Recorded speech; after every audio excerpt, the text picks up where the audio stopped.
तो युद्धग्रस्त यूक्रेन से भारतीयों के लौटने का सिलसिला लगातार जारी है। भारत सरकार की कोशिश है कि वहां फंसे हर छात्र को, हर भारतीय को वापस सुरक्षित स्वदेश लौटाया जाए और एक एक करके ऑपरेशन गंगा के तहत उन लोगों को वापस स्वदेश लौटाया भी जा रहा है, जिसकी तारीफ जो है भारतीय छात्र भी कर रहे हैं। भारतीय छात्र भारत सरकार के प्रयासों की जमकर सराहना कर रहे हैं।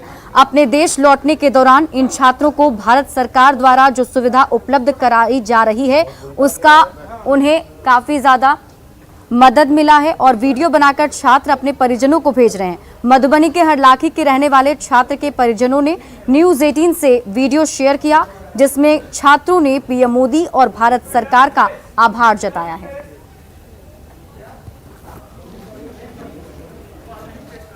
तो ये जितने भी गद्दे टेंट देखा ही होगा तुमने, फेसबुक पे डली है, सब इंडियन गवर्नमेंट ने भेजा है, एयरफोर्स से।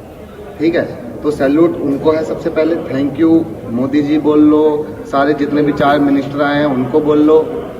और आज की डेट में दनीप्रो के सारे स्टूडेंट सेफली दनीप्रो छोड़ चुके हैं, पहली बात तो ये। और जो खारकी में बचे हुए हैं उनको भी टाइम दे दिया गया है 9:30 बजे तक का छोड़ने का।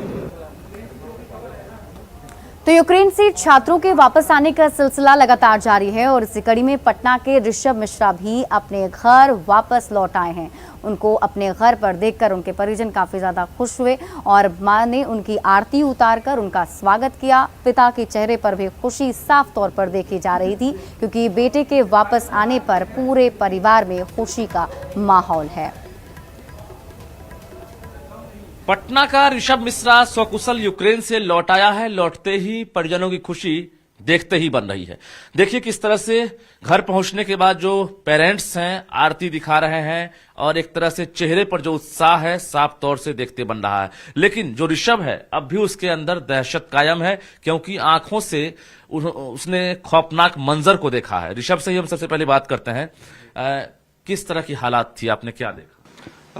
वहाँ पर जो हालात फिलहाल बने हुए थे वो बहुत नाजुक थे और बेहतर यही था कि जितनी जल्दी हो सके वहाँ से जितने लोग हैं इंडियन स्टूडेंट्स खास करके उनको निकल जाना चाहिए था। और फिलहाल हमें बहुत कठिनाइयों का सामना करना पड़ा है, लेकिन एनी हाउ हम लोग यहाँ पहुँच गए 7-8 दिन के बहुत स्ट्रगल के बाद। और फिलहाल हम चाहते हैं कि यूक्रेन में शांति बने और वहाँ पे सब कुछ ठीक हो जाए। और यही आप सबसे प्रार्थना है कि आप प्रे करिए यूक्रेन के लिए। पहुँच गया है तब लाइफ लग रहा है कि नहीं नॉर्मल है।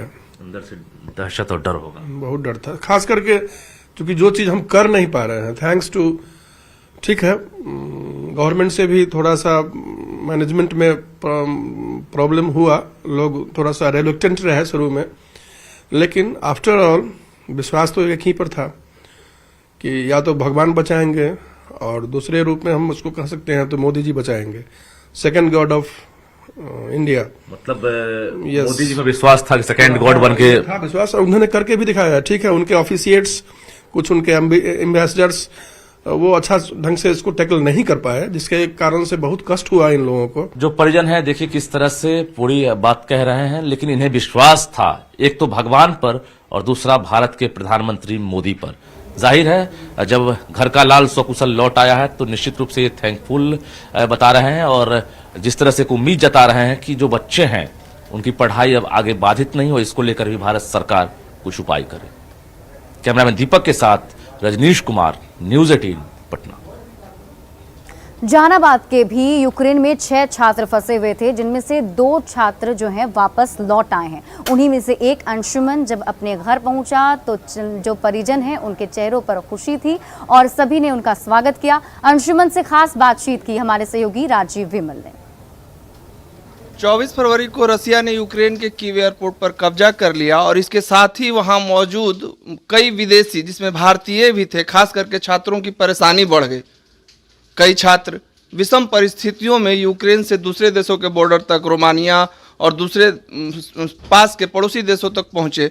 वहां से किसी तरह से भारतीय विमान पकड़कर और फिर भारत पहुंचे हैं। उन्हीं बच्चों में से, उन्हीं छात्रों में से एक जहानाबाद का अंशुमान भी था। अंशुमान अब लौट आया है, अपने परिवार के साथ है, मौजूद है। हम बात करते हैं अंशुमान से। अंशुमान, स्वागत है आपका फिर से अपने घर जहानाबाद में। है। कैसा रहा यूक्रेन से भारत तक का सफर? विषम परिस्थितियों में आप लौटे हैं। मुश्किल था लेकिन पॉजिटिव माइंडसेट था। हमारा 60 लोगों का ग्रुप था। हम लोग घर पे भी यही बोल रहे थे कि हम लोग बिल्कुल सही सलामत पहुंचेंगे, और हम लोग 60 लोग का ग्रुप हॉस्टल से चला है और दिल्ली तक हम लोग साथ में आए हैं। तो हम लोग एक दूसरे को मोरल बूस्ट कर रहे थे, मेंटली कहीं ना कहीं सपोर्ट कर रहे थे हम लोग कि नहीं, हम लोग का होता है उस सिचुएशन में कि लोग टूट जाते हैं, लेकिन हम लोग बिल्कुल पॉजिटिव थे। कैसा लग रहा है बेटा, अब लौट आया है? अच्छा लग रहा है, बहुत अच्छा लगा, और लौटने के बाद सुकून जो मिलता है वो सुकून मिला है हमें भी। हमारे साथ अंशुमान के दादा भी हैं। उस दिन इनके आंखों में आंसू हमने देखा था, दादी की आंखों में आंसू देखा था। कैसा लग रहा है? पोता लौट आया है। बहुत अच्छा लग रहा है। और फिर यहाँ परिवार के बीच खुशियों का माहौल है। जाहिर है बच्चा जब परदेश में हो, वो भी दूसरे देश में हो, स्थितियाँ सामान्य नहीं हो, तो चेहरे पर चिंता की लकीरें तो होती ही है। राजीव रंजन विमल, न्यूज 18 जहानाबाद। और इसी बीच बड़ी खबर सामने आ रही है। लालू प्रसाद